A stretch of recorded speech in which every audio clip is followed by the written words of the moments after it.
Well, Blinken is on his seventh trip to the Middle East since the October 7th war between Israel and Hamas broke out. And what he's primarily trying to do is achieve a temporary ceasefire and hostage release. Without that, all of the other pieces of the puzzle of what the Biden administration has trying to put into place, reconstruction aid into Gaza, a two-state solution, progress towards that between Israelis and Palestinians.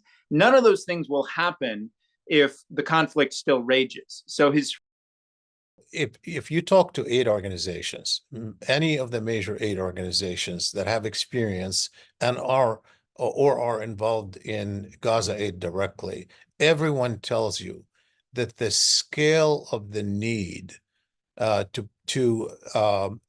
in Gaza right now is such that there is no way to get sufficient aid without a ceasefire. It's as simple as that. It's not just about getting a few more trucks in or a couple of shiploads in. It's also about the distribution. It is also about the safety of the humanitarian aid workers. It's about mobility within Gaza itself.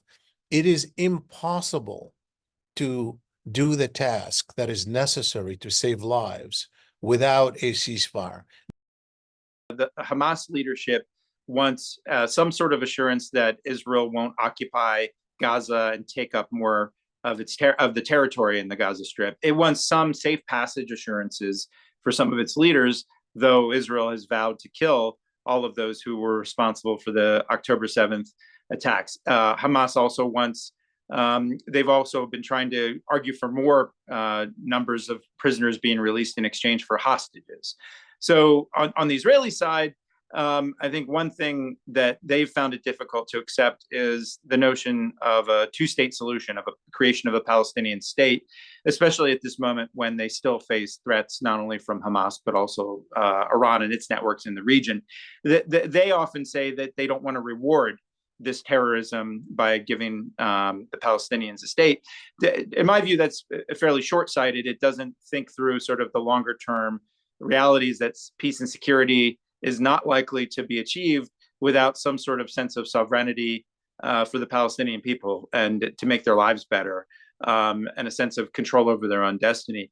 Getting from here to there is going to be a very long road. And now with the war intensifying and the peace further away from what it was before October 7th, in part because the hearts of Israelis have hardened, the hearts of Palestinians have hardened.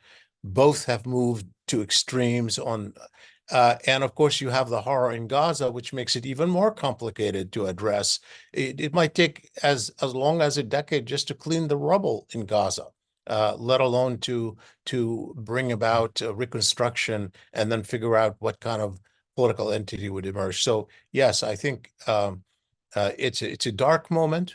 It's a very dark moment, perhaps the darkest moment I have witnessed in my decades of studying this conflict. And on the horizon, I see nothing but more darkness, despite all these exercises that are promising something else.